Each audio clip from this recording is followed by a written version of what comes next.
aku berharap di antara pahalanya dari Allah Subhanahu wa taala yukaffiras sanah allati qablahu, bisa menggugurkan dosa-dosa setahun yang telah berlalu. Jadi puasa ini begitu bernilai.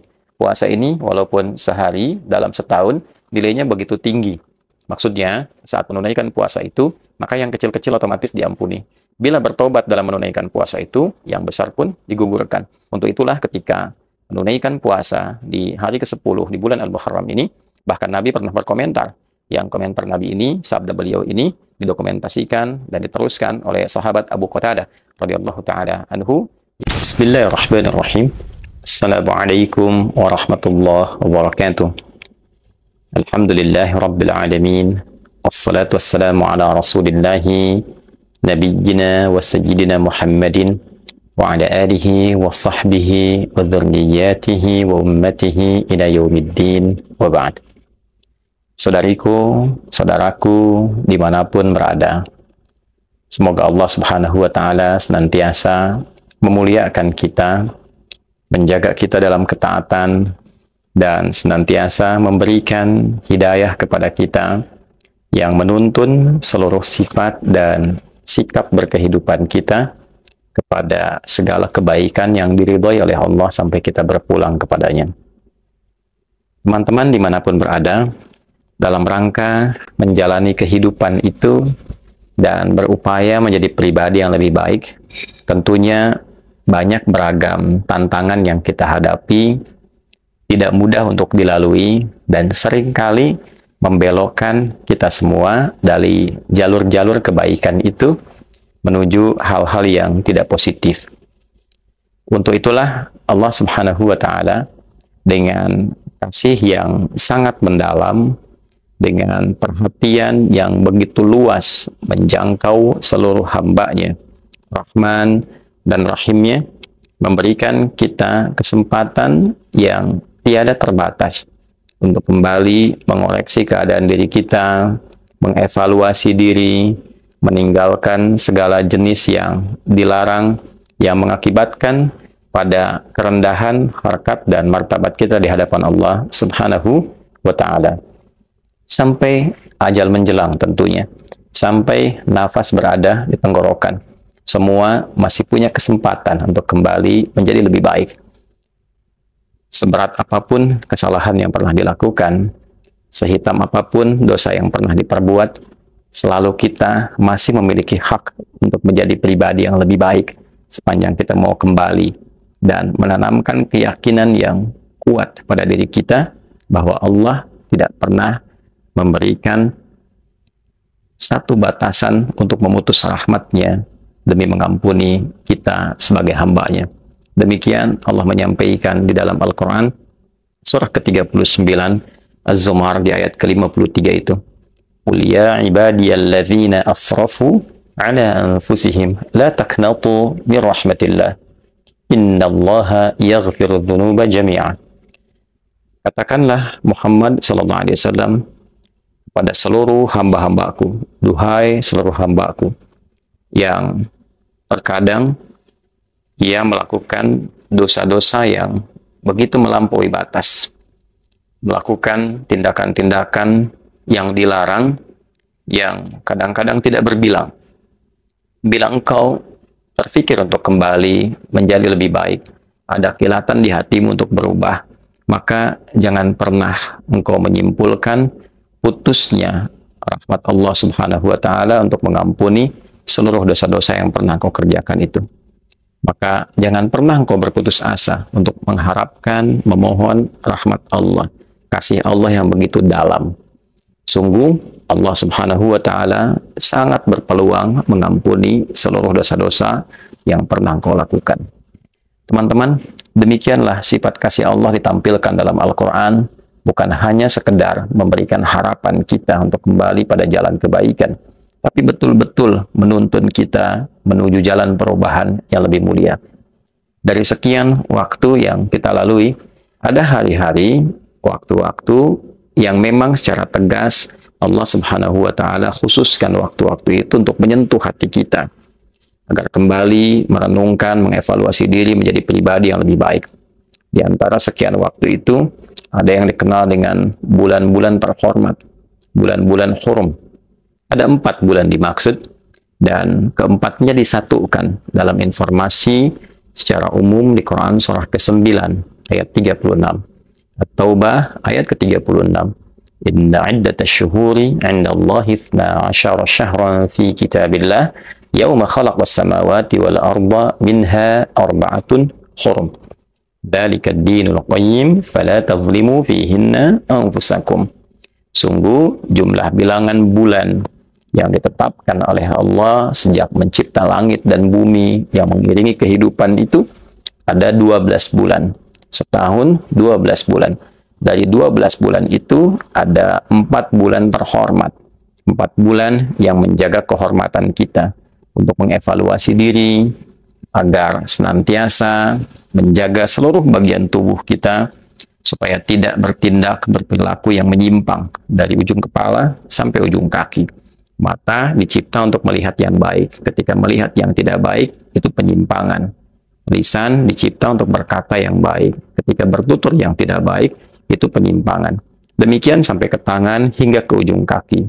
Maka khususnya di 4 bulan ini ada ketentuan agama yang lurus.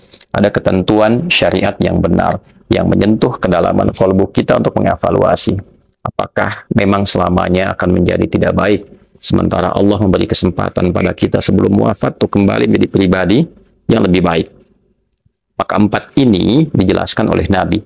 Thalathah mutawaliyat, 3 bulan itu rangkai berurutan.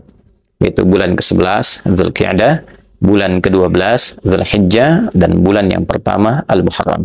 Lalu baru yang keempat adalah Rajab Mudhar, bulan yang ke-7 itu. Ma baina Jumada wa Sya'ban, yang terletak antara bulan ke-6 Jumadal Akhirah dengan bulan Sya'ban bulan ke-8. Sekarang kita berada dalam rangkaian bulan terhormat itu, bulan Al-Muharram, yang mengawali penanggalan di tahun Hijriyah, tahun untuk komitmen berubah pada yang lebih baik, ditandai dengan Al-Muharram. Waktunya berusaha mengevaluasi, meninggalkan segala yang dilarang oleh Allah Subhanahu wa Ta'ala. Di antara amalan kita untuk bertekad meninggalkan yang dilarang itu bisa kita tempuh dengan menunaikan ibadah puasa.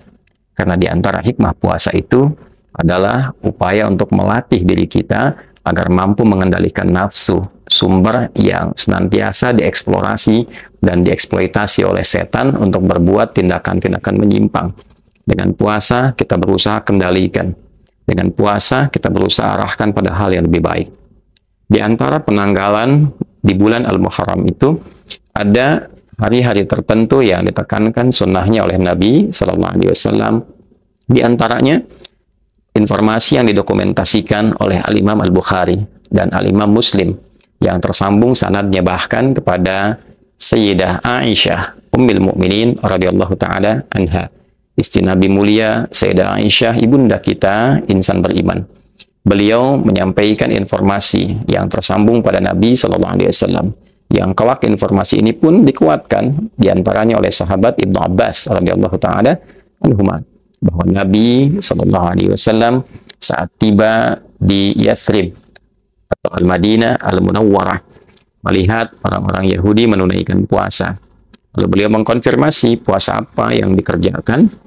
Mereka mengatakan ini adalah puasa yang ditunaikan sebagai bentuk syukur atas terbebasnya, diselamatkannya Nabi Musa alaihissalam dari kejaran Fir'aun, musuh Allah Subhanahu wa Ta'ala. Maka Nabi memberikan komentar, wa ana ahaqqu bi Musa, dan saya lebih berhak dengan Musa dibandingkan dengan kalian. Maka Nabi menunaikan puasa dan meminta kepada sahabatnya, umatnya untuk menunaikan puasa. Itulah di hari ke-10 bulan Al-Muharram yang disebut dengan puasa Asyura. Ternyata di tanggal 10 Al-Muharram ini, menurut penelusuran beberapa ahli sejarah, para ulama juga menemukan satu informasi bahwa Nabi Adam alaihissalam ketika turun ke bumi, ketika menerima dari Allah satu kalimat evaluasi, kalimat tobat, kalimat yang dibimbingkan untuk anak cucunya kembali pada jalan yang benar. Itu pun terjadi pada 10 Al-Muharram. Kalimat yang sangat viral, bahkan dicantumkan Dalam satu firman Allah di Quran surah Al-A'raf itu, Rabbana zalamna anfusana wa illam taghfir lana wa tarhamna lanakunanna minal khasirin. Demikian ternyata ada juga yang menelusuri informasi bahwa kapal besarnya, bahteranya Nabi Nuh alaihissalam ketika mendarat pasca musibah besar, banjir besar itu terjadinya di 10 Al-Muharram. Peristiwa-peristiwa penting yang menandai perubahan dari yang tidak baik menjadi baik, mengevaluasi dari keburukan menjadi awal kebaikan. Fir'aun buruk ditenggelamkan, muncul baiknya tuntunan Musa alaihissalam. Nabi Adam alaihissalam diberikan oleh Allah izin sebagai petunjuk kepada anak cucunya untuk berubah dari salah menjadi baik. Nabi Nuh alaihissalam meninggalkan kondisi umatnya yang tidak baik menjadi baik. Terjadinya 10 Al-Muharram. Jadi ada nilai evaluatif di dalamnya. Ada nilai muhasabah, koreksi di dalamnya. Untuk itulah ketika menunaikan puasa di hari ke-10 di bulan Al-Muharram ini, bahkan Nabi pernah berkomentar. Yang komentar Nabi ini, sabda beliau ini, didokumentasikan dan diteruskan oleh sahabat Abu Qatadah radhiyallahu ta'ala anhu, yang kelak disampaikan juga ke kita dan didokumentasikan oleh Al-Imam Muslim dalam kitab sahihnya, saat Nabi SAW menyampaikan bahwa puasa di 10 Al-Muharram itu, puasa Asyura itu, anni ahtasibu ala Allah, aku berharap di antara pahalanya dari Allah Subhanahu wa taala, yukaffir as-sanah allati qablahu, bisa menggugurkan dosa-dosa setahun yang telah berlalu. Ditafsirkan oleh para ulama, yang dimaksud setahun berlalu itu adalah dosa-dosa kecil. Malam takunil kabair, sepanjang bukan yang besar, yang diiringi dengan taubat. Maksudnya, saat menunaikan puasa itu, maka yang kecil-kecil otomatis diampuni.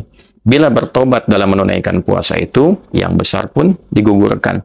Jadi puasa ini begitu bernilai. Puasa ini walaupun sehari dalam setahun, nilainya begitu tinggi. Karena saat dikerjakan, yang kecil bisa dibersihkan, yang besar bisa ditaubati. Untuk itu teman-teman, ya ada yang kemudian memulai dari 9 Taswa'nya, yang mengambil isyarat Nabi bahwa karena Yahudi banyak mengklaim itu harinya, Nabi memberikan pelajaran, kita mulai dari 9-nya. Kalaupun aku hidup, mulai dari 9-nya supaya menyelisihi Yahudi. Atau ulama berpendapat, kalaupun tidak dapat 9-nya, 10-nya yang diutamakan, lantas 11-nya diprioritaskan. Ada juga yang memberikan tafsiran, al-hukmu yaduru ma'illati.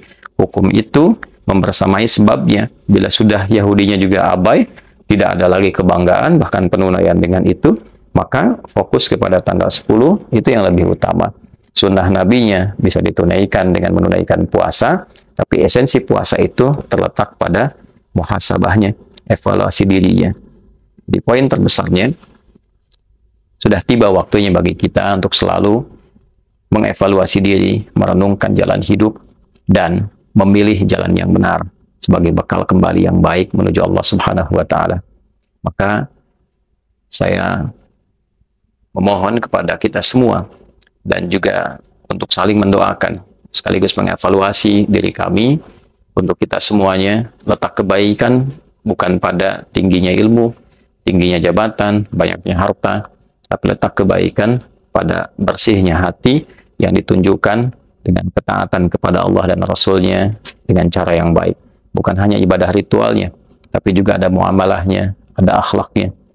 Tauhid, bukti kebenarannya ada pada ibadah. Ibadah, bukti kebenarannya ada pada akhlak.